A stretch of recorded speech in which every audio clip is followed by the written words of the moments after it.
유대인들 가운데서 전해 내려오는 슬프지 않은 슬픔의 이야기가 있습니다. 슬픔의 나무라고 하는 얘기인데요. 세상에 사는 우리 모두는 누구에게나 고통이 있고 또 아픔이 있고 염려가 있고 문제가 있습니다. 그러나 그 모든 문제들이 우리 인생에 많이 있음에도 불구하고 언제나 현재 내가 당하는 지금의 고난이 아주 힘들고 어렵고 벅차지요. 하나님께서 그 고통을 벗어날 수 있는 길을 마련해 주셨답니다. 유대인의 설화에 나오는 얘기입니다. 고통을 벗어나는 길은 아주 멋진 길인데요. 자기 근심과 고통을 보따리에 다 싸서는 그 슬픔의 나무들이 있는 숲속에 들어가서 걸어놓기만 하면 자기 슬픔이 다 없어진다는 겁니다. 고통도 없어지고. 좋겠죠. 좋겠죠. 그래서 슬픔과 근심의 보따리를 다 싸서 그 슬픔의 나무들이 있는 숲속에 가서 걸어놓는데 한 가지 조건이 있대요. 걸어놓고 올 때 걸려있는 또 다른 보자기 하나를 꼭 가지고 와야 된다는 겁니다. 자기 끈 걸어놓고 그럼 이제 염려가 다 없어졌는데 다른 보자기 하나를 다른 사람이 걸어놓은 그걸 하나 들고 와야 한다는 거죠. 그런데 기묘한 일은 그 일을 행하여서 다른 사람의 보따리를 딱 들고 와서 집에 와서 보면 예전에 자기가 걸어놨던 바로 그거랍니다. 그 보자기를 다시 들고 온다라는 얘기입니다. 결국 그 얘기는 뭘 말하고자 합니까? 우리가 살아가는 세상에 근심과 염려의 보따리를 없앨 수 없다. 이런 교훈을 주기 위한 거겠지요. 우리가 이 땅에 살아가면서 기쁨도 있고 소망도 있습니다. 하지만 그 못지않게 고난과 슬픔과 절망도 있기 마련이지요. 그러기에 고난이라는 단어만큼 우리에게 가까이 다가오고 익숙하고 그러면서 가까이 하고 싶지 않은 일은 또 없을 겁니다. 고난에는 몇 가지 종류가 있다고 그럽니다. 자신의 부주의로 인한 고난. 조금만 조심하면 되는데 싱크대 물건 끄집어내려고 손을 급하게 넣다가 손등에 탁 찍혔을 때 얼마나 아파요. 참 조심하면 되는데 이처럼 자기의 부주의로 인한 고난이 있습니다. 여러 가지 종류가 있겠죠. 혹은 또 어떤 목표를 정해놓고 그걸 이루기 위한 고난. 운동선수들이 경기 나가기 전에 힘껏 훈련하는 그런 종류의 고난이겠죠. 또 어떤 때는 능력이 없어서 당하는 고난이 있습니다. 국가적으로는 전쟁에 패배해서 온 국민이 당하는 고난이라면 어떤 면에서 능력이 없어 당하는 고난이겠지요. 또한 얼마 전에 있었던 일처럼 자연재해, 재앙, 어쩔 수 없는 그런 자연의 힘에 의하여 재난을 당하는 때도 있고요. 그런데 이것저것 다 내어놓고 아무런 이유를 모르는 고난이 또 있습니다. 마치 욥이 당했던 고난처럼 말이에요. 왜 이런 고난이 오는지를 모르는 그런 고난이 있죠. 그러나 가장 값어치 있는 고난이라면 바로 우리 주님이 당하셨던 것처럼 다른 사람을 위한 고난일 것입니다. 인류 구원의 그 대속의 십자가를 눈앞에 놓고 죽음을 눈앞에 놓고 겟세마네 동산에서 기도하신 예수님의 그 기도, 말할 수 없는 고민과 고난의 기도였습니다. 안간 힘을 쓰신 간절한 기도였습니다. 얼굴에서 이마에서 땀이 핏방울처럼 떨어졌다고 성경이 기록하고 있습니다. 이때의 상황을 히브리스를 쓴 기자는, 히브리스 기록자는 히브리서 5장 7절에 이렇게 기록합니다. 그는 육체에 계실 때에 자기를 죽음에서 능히 구원하실 이에게 심한 통곡과 눈물로 간구와 소원을 올렸고, 심한 통곡과 눈물로 간구와 소원을 올렸고 그의 경건하심으로 말미암아 들으심을 얻었다라고 말씀했어요. 이 기도를 통하여서 하나님의 뜻에 필연코 순종해야 함을 결단하게 되었고 십자가의 길을 가신 것입니다. 오늘 우리는 예수님께서 가신 그 십자가의 고난의 의미가 무엇인가를 예수님 육신을 가지고 이 땅에 오시기 훨씬 전에 약 700여 년 전에 이사야 선지자의 입을 통하여서 기록된 말씀을 통해 그 예언의 말씀을 통해 예수님의 십자가가 그 고난이 어떤 의미가 있었는가를 되짚어 보면서 오늘 주님이 우리를 위해서 흘리신 그 피와 찢기신 살에 동참하는 성찬 예식으로 나아가기를 원합니다. 주님이 당하신 고난은 무엇보다도 인생의 슬픔을 대신 담당하신 그런 고난이었습니다. 사람은 태어나면서부터 슬픔 당하고 그 슬픔 속에서 살아갑니다. 어쩌면 인생이라고 하는 것은 이런 슬픔의 고통이 연속되는 것이 인생이다. 그렇게 말할 수 있습니다. 사람들만 느끼는 고통의 종류는 얼마나 될까? 수없이 많이 있겠죠. 너무나 많이 있겠죠. 고통의 종류를 얘기하자면. 그래서 너무나 많으니까 이걸 간략히 정리를 해보면 세 가지 정도로 정리되는데 하나는 육체적인 고통, 그리고 또 하나는 정신적인 고통, 그리고 하나는 공감에 의한 고통. 사회학자들이 그렇게 분류를 합니다. 육체적인 고통, 정신적인 고통, 공감하는 고통. 현실적으로 말하라면 아마 허약한 질병으로 인한 고통, 여러 가지 일, 사업, 목표의 실패로 인한 고통, 가난으로 인한 고통, 무지로 인한 고통, 교만으로 인한 고통, 셀 수 없을 것입니다. 그런데 이런 고통의 대부분은 우리 삶의 슬픔을 안겨주는 요소가 되는 거죠. 예수님은 이러한 인간의 연약함과 슬픔과 부족과 죄악을 아시기 때문에 인간의 몸을 입고 이 땅에 오셔서 그 인간이 당하는 여러 가지 슬픔과 고난을 다 체험하시면서 이 슬픔을 대신해 주신 것입니다. 우리가 읽은 본문 이사야 53장 4절에 기록하기를 그는 실로 우리의 질고를 지고 우리의 슬픔을 당하였다. 우리의 질고를 지고 우리가 당해야 할 고통, 우리가 당해야 할 슬픔, 우리가 당해야 할 근심, 이러한 것들을 당하면서 우리를 대신해서 그 십자가를 지셨다라는 것입니다. 그러므로 인간의 모든 슬픔은 우리 힘으로 해결될 수 있는 것이 아닙니다.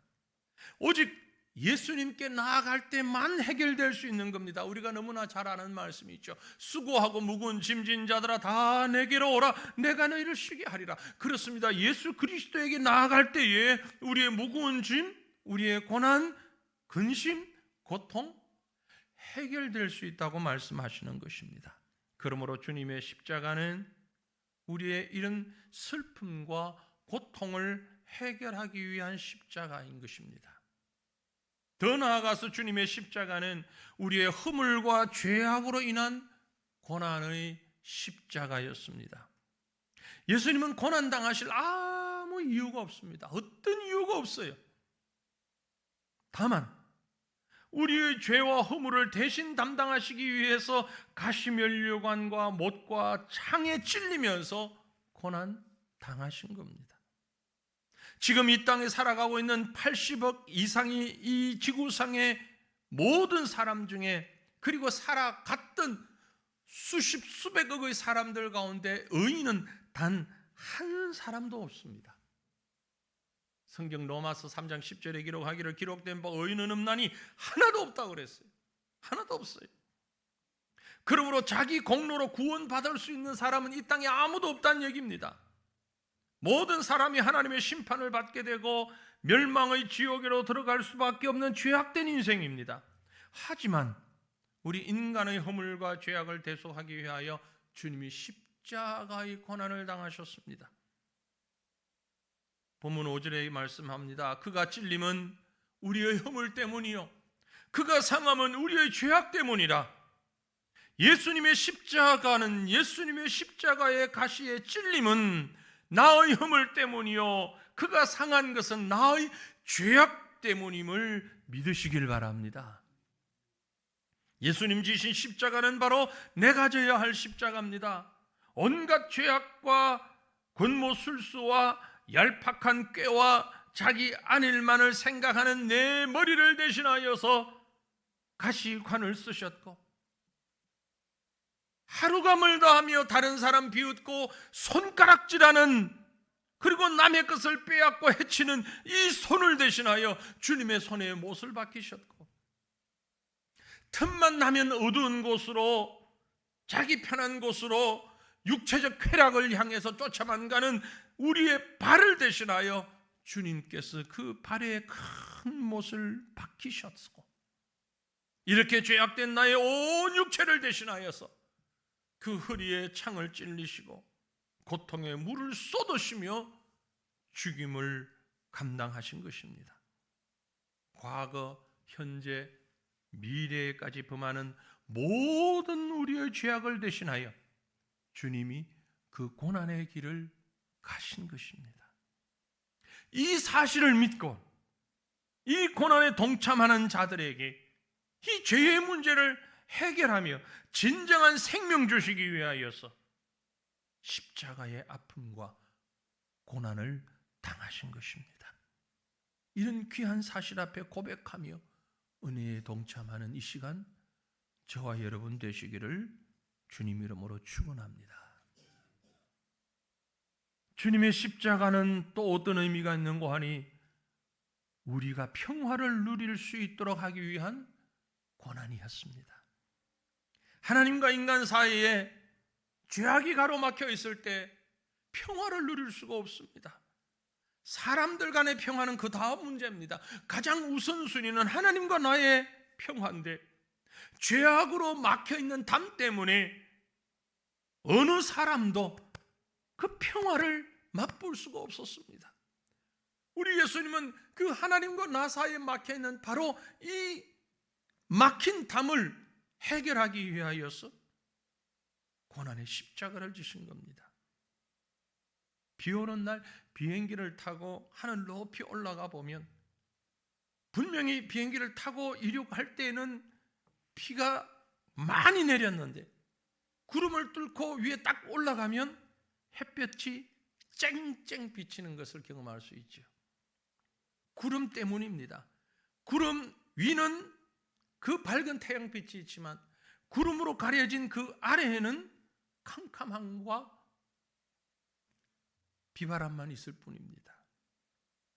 이처럼 하나님께서 예배하신, 하나님이 우리에게 주시려고 했던 그 찬란한 평화와 기쁨의 복은 인간의 죄악의 구름으로 인하여서 가로막혀 있었기 때문에 죄인들은 슬픔 가운데 살 수밖에 없었습니다. 고통 가운데 살 수밖에 없었어요.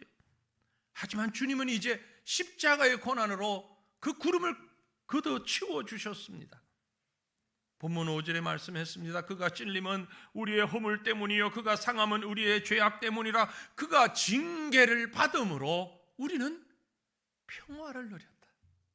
예수님이 징계를 받음으로, 예수님이 채찍을 맞음으로, 예수님이 고난을 당함으로 우리가 평화를 누리게 된 것입니다. 우리의 죄로 인해 받을 징계는 우리 예수님께서 대신 받으셨습니다. 그러므로 이제 저와 여러분은 예수를 나의 구주로 영접하기만 하면 하나님으로부터 오는 엄청난 평화를 맞이하게 되는 것입니다. 오늘 선생님이 유치원 아이들과 함께 소풍을 갔어요. 소풍을 가는데 한 아이가 정말 순박하고 맑은 질문을 했습니다. 그 질문에 선생님이 당황했죠. 아이가 질문을 하는데 뭐라고 했는가 하면, 선생님, 시냇물은 왜 소리를 내면서 흘러가죠? 어른들은 그걸 생각 못 하잖아요. 시냇물은 왜 소리 내면서 흘러가죠? 유치원 선생님이 답을 못 했어요. 그 유치원 아이에게 물리적인 답을 할 겁니까? 뭐라고 답을 할 겁니까? 고민을 하다가 집에 돌아와서 이 책 저 책 뒤지면서 답을 찾았습니다. 그리고 다음날 그 아이에게 답을 해줍니다. 시냇물이 소리가 나는 이유는 돌멩이 때문이에요. 어찌 보면 너무나 단순한 얘기입니다. 만약에 그 시냇물이 흘러가는데 들쑥날쑥 돌멩이가 없이 잔잔한 모래만 있다면 아무 소리가 나지 않을 겁니다. 돌멩이가 있기 때문에 졸졸졸졸 아름다운 소리가 나는 거죠.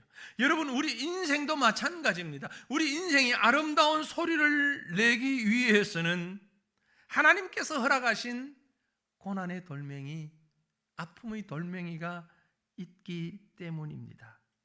성숙한 인격은 그 고난의 돌멩이를 보면서 이것이 하나님께서 나에게 주신 기쁨의 선물인 줄로 알고 노래하는 자요, 하나님을 모르는 자는 그 돌멩이에 부딪혀 아픈 고통의 울음을 울고 있는 것입니다. 여러분은 노래 부르는 자가 되겠습니까? 슬픔의 울음을 우는 자가 되겠습니까? 주님의 십자가는 우리에게 이 돌멩이를 통해서, 이 아픔을 통해서 아름다운 평화를 주고 기쁨을 주는 축복의 길이 되었다는 사실을 믿으시길 바랍니다. 또한 우리 주님의 십자가의 의미는 우리를 치료해 주시는 고난이었습니다. 좀 전에 본 5절 말씀을 다시 봅니다. 그가 찔림은 우리의 허물 때문이요 그가 상함은 우리의 죄악 때문이라. 그가 징계를 받음으로 우리는 평화를 누렸고 그가 채찍에 맞음으로 우리는 나음을 받았습니다. 나음을 얻었습니다. 이 나음은 치료를 의미하는 거죠. 즉 예수님의 십자가의 고난은 저와 여러분의 영과 마음의 병 그리고 육체의 병까지도 치료해 주시기 위한 고난이었던 것입니다. 이것은 육체적인 아픔을 치료하는 것만 아닙니다. 가슴 깊이 남아있는, 어쩌면 잘 드러나지도 않은, 잘 발견되지도 않은 그 마음의 상처와 아픔을 다 포함하는 것입니다. 흔히 우리 그런 말을 많이 하죠. 내가 마음의 상처를 받았어. 마음의 상처를 주었어. 마음의 상처는 어떤 것이죠? 어떻게 치료하죠? 현대를 살아가는 많은 사람들은 단순하지도 않으면서 분주하고 어렵고 다양한 문제들 가운데 살면서 어느 때보다도 어느 시대보다도 많은 상처를 받고 상처를 주며 살아가고 있습니다. 그렇지 않습니까? 우리 모두는 이 마음의 상처 속에서 주고받으며 때로는 치료되고 때로는 아파하면서 살아갑니다. 그러나 우리 마음의 상처를, 우리 심령의 상처를 완벽하게 진정으로 치료받을 수 있는 방법이 있는데 어디 있습니까? 성경에 있습니다. 예레미야 30장 17절에 보니까 내가 너희 상처로부터 새 살이 돋아나게 하여 너를 고쳐 주리라. 사랑하는 성도들이요, 지금 누구에게도 드러나지 못하는, 아니 어쩌면 여러분 자신도 깨닫지 못하는 상처 가운데서 아파하고 눈물 흘리고 힘들어하며 고통 가운데 시간을 보내는 분이 계십니까? 이 말씀대로 주님께서 여러분의 상처를 치료해 주시고 새 살이 돋아나게 해 주시기를 축원합니다. 믿으시길 바랍니다. 하나님의 말씀을 믿는 자, 그리스도의 십자가에 동참하는 자에게 바로 그런 상처로부터 새 살이 돋아나게 하는 은혜와 복이 임하는 것입니다. 소경의 눈을 뜨게 하시고 안진뱅이를 걷게 하시고 귀머거이의 귀를 듣게 하시고 벙어리의 입을 열어주시고 혈류증 여인을 고쳐주시고 나병 환자의 그 육체를 고쳐주신 주님, 지금 저와 여러분의 영과 육을 치료해 주시는 능력의 하나님, 사랑의 하나님, 은혜의 하나님이신 것을 믿으시길 바랍니다. 오늘 그리스도의 십자가를 깊이 묵상하며 이제 한 주간 그 십자가의 고난을 묵상하는 이 한 주간을 지날 때에, 그리고 오늘 우리가 주님이 친히 찢겨주신 살과 피에 동참하는 이 성찬 예식에 동참할 때에 여러분 심령에, 여러분 가슴에 있는 모든 상처들이 치료받는 놀라운 은혜가 함께 임하시기를 축원합니다. 그런데 여러분 아십니까? 이 세상에 살았던 그 누구보다도, 그 어떤 사람들보다도 가장 큰 상처를, 많은 상처를 받으셨던 분이 계신데 그분은 바로 우리 예수님이셨습니다. 사랑하는 사람들로부터 배신당하고 버림받으시고 동족으로부터 외면당하시고 가난과 궁핍으로 누울 자리 없이 인격적인 모독으로 침뱉음 당하며 상처받으시고 가진 것을 모두 빼앗기되 입었던 옷까지 빼앗기며 그 육체를 갈기갈기 찢겨주신 극한의 상처와 고통을 당하신 우리 주님, 그 주님의 십자가가 바로 이런 엄청난 아픔과 상처를 가지고 있는 저와 여러분을 감싸고 치료해 주시기 위한 십자가의 은혜며 능력이었다는 사실을 기억하시길 바랍니다. 사랑하는 성도들이요, 오늘 우리는 고난주간의 시작이면서 동시에 예수님께서 예루살렘에 입성하신 사건을 기억하는 종려주일을 지나고 있습니다. 주님이 가신 그 길은 고난과 아픔과 죽음의 길이 아니라 슬픔을 기쁨으로, 죄악을 평화로, 상처와 아픔을 건강과 감사로 치료하는 은혜의 길이었습니다. 이제 우리는 주님이 친히 제정해 주신 이 성찬에 참여하기를 원합니다. 이 성찬은 바로 십자가의 길을 가신 우리 예수님의 그 길을 따라가는 고백의 시간입니다. 뜻과 잔에 동참하면서 나를 위해 십자가의 길을 가신 우리 주님의 길을 기억하고 그 고난에 동참하며 그 십자가의 은혜에 깊이 잠기는 시간이 되기를 원합니다. 그리하여서 우리 속에 가지고 있는 모든 근심과 염려, 아픔, 상처, 고통, 갈등, 이러한 것들이 치유되고 회복되며 새 생명의 소망으로 가득 차는 은혜와 축복이 저와 여러분에게 넘치시기를 우리 주님의 이름으로 축원합니다. 기도하십시다. 하나님 아버지,